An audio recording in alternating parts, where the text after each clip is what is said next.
What's up guys, Porkchopper here, and in today's video, the end of 2016 has well ended. So now it's time to look forward into the beautiful thing that is 2017, and I'm here today to tell you my top 5 most anticipated games of 2017. Of course, it doesn't include any early access games or DLCs or that, or else Uncharted: The Lost Legacy would be in here. So anyway, let's get right into it. The first game on the list, and hopefully this will be in chronological order for the games that actually have release dates anyway, is For Honor. Now the first time they showed this was around 2 E3s ago now, and they kind of glimpsed the multiplayer, and I wasn't really that interested. The kind of genre is interesting, but being a multiplayer game, alright. Last E3, however, they actually showed us this really cool badass trailer for some single player content, and also we saw some gameplay after which I had a look at.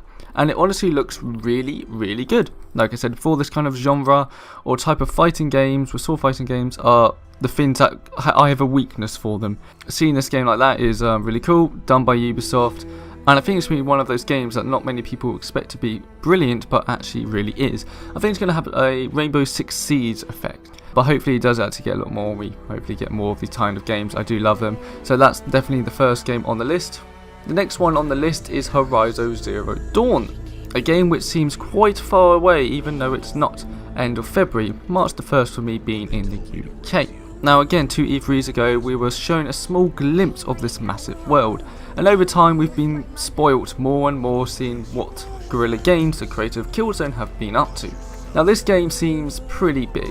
My first concerns is when we initially saw it was it being more of a Far Cry game. Even though I like the Far Cry series, it's more of a smaller 20 to 30-ish hour experience max, and I was really hoping this would be the next big open world game, especially for a Sony exclusive. That's kind of unheard of.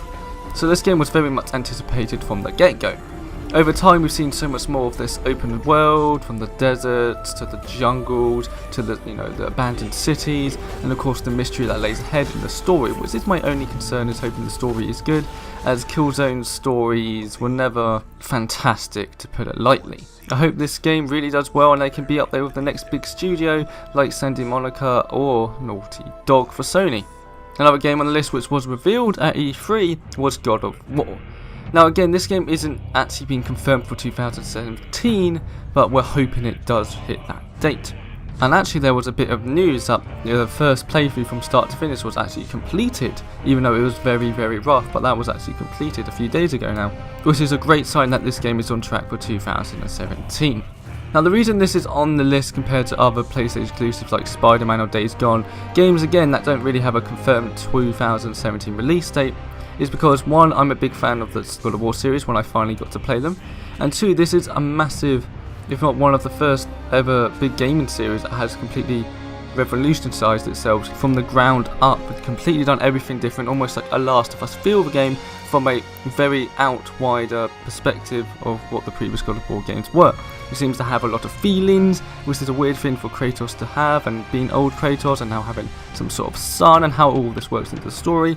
Plus the gameplay seems to be completely redone to be more of a Dark Souls feel, a lot more slower paced, a lot more strategy involved rather than the typical hack and slash God of War gameplay. So this is definitely up there and I'm very excited for it. Another game that was announced at E3 this year was State of Decay 2. I've been waiting for this game announcement for a very long time. I was a massive fan of the first State of Decay, even though it had its problems and very rough edges. I always saw the rough diamond in the middle. So I really have high expectations for this team. They've teased a few things and we haven't even seen much gameplay, if any at all yet, which kind of sucks that we have to probably wait to E3 for Microsoft to show gameplay.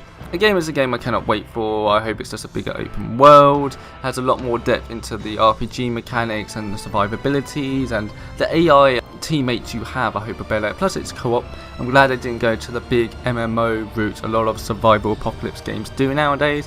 Very happy it's keeping to that single player slash co-op experience. I just has more story, more side quests. There's a lot more depth compared to the first game. Now the final game on this list actually does have a 2017 stamped onto it, being Red Dead Redemption 2. I was a massive fan of the first game, thinking it was absolutely fantastic. It was one of the real first open world games I ever experienced, funnily enough. So it definitely hooked me in from the beginning. It had a great story. I loved just the western feel of it. It was a lot more different and fresh compared to pretty much all the time the type of games we get nowadays. So to finally see a second game and only being a year out, very exciting. Again, if they can actually hit that date. The reveal itself wasn't that amazing at all. A Twitter picture, then a minute scenery, and we're probably not going to see anything until E3, well, Sony's E3 press conference, when they'll probably show gameplay. Kind of sucks, but the reveal doesn't ruin when the game's going to launch, and I'm sure it's going to be absolutely fantastic. I'm not much of a fan of GTA, but Red Dead Redemption, sign me up straight away.